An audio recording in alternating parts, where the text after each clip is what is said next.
আমরা যখন টেকনাফের জেলে আমরা যখন সাগরে যাইতে পারি না, সাগরে যাওয়ার জন্য যখন এজেন্ট পাই না, তাহলে আমার পেটে বাদ না থাকলে কি করব? ডাকাতি করব, রুড়ে গাড়ে নিলে আমরা মেন ড্রাইভে চড়ে ডাকাতি করব, ওই ডাকাত থেকে লোক আসলে এতটুকু। আমরা আর কিছু নাই। যেমনটাই বলছেন, তাদের ফেরে যদি বাদ না থাকে তাদের ছেলে ডাকাতি করব, সরাসরি ডাকাতি করব, ডাকাতের জন্য আমরা প্রস্তুত থাকবো। আর কিছু আমরা আর কিছু করব না। দর্শক, আপনার যদি ফেরে বাদ না থাকে আপনি অবশ্যই অপরাধ কর্মকাণ্ডে জড়িয়ে যাবেন। তারা যেমনটাই বলছেন দর্শক, তারা অপরাধ কর্মকাণ্ডে জড়িয়ে যাবে। তাদের যে চাল দেওয়ার কথা 58 দিন বন্ধ, আজকে প্রায় 20 দিন অতিবাহিত হলেও তাদের কাছে তাদের ঘরে চাল নেই। তাদের ছেলে সন্তানরা উপাস রয়েছে, স্কুল মাদ্রাসায় যেতে পারতেছে না। আপনারা কেন দাঁড়িয়েছেন এখানে যদি একটু বলতেন ভাই, কেন দাঁড়িয়েছেন আপনারা? দাঁড়াইতে কি আর ফুজিয়ে চলি না পারে পয়েন্টে তো অসুখ বিসুখ করলে ডাক্তাররা লড়ি না পারিস।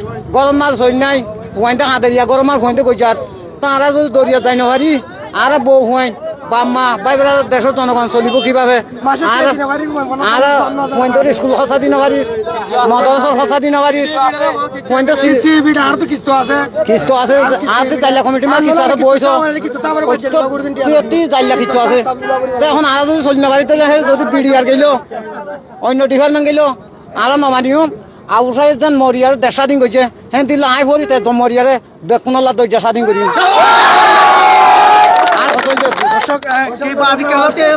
কি সমস্যা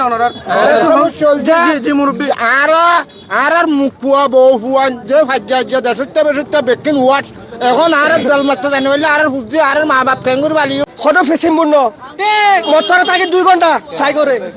তাইলে এখন যদি এটা যদি বন্ধ হয় আমরা চলিব কিভাবে? এখন সেটা এটা সরকারের দিকে আগের থেকে চলতেছিল, এখন এটা কোনো উন্নত খবর নাই।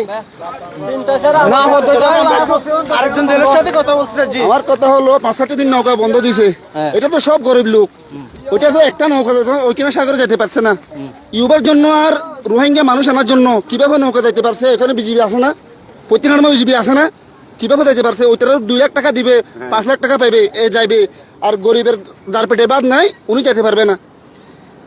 এটা সরকার দেখে না, আবার হচ্ছে কি এটা সরকার দেখে না কি হয়েছে যে কি এখানে নৌকা 5-6 দিন বন্ধ দিছিল। এটা সব গরিব লোক, উনি কোনো মায়ের বুকে পেটে বাদ নাই। আচ্ছা, ওটা ঠিক আছে, ওইটা তো গরিব লোক যাইতে পারছে না। 2 লাখ টাকা দিয়া 50,000 টাকা দিয়া বাংলাদেশের রোহিঙ্গা আনা তো অবৈধ, ইউবা ট্যাবলেট আনাই অবৈধ। সরকার তো প্রত্যেকখানের মধ্যে বিজিবি আছে, কিভাবে জ্ঞান রোহিঙ্গা আনার জন্য আর ইউবা ট্যাবলেটের জন্য নৌকা যায়? ওইটা আমার বিষয়।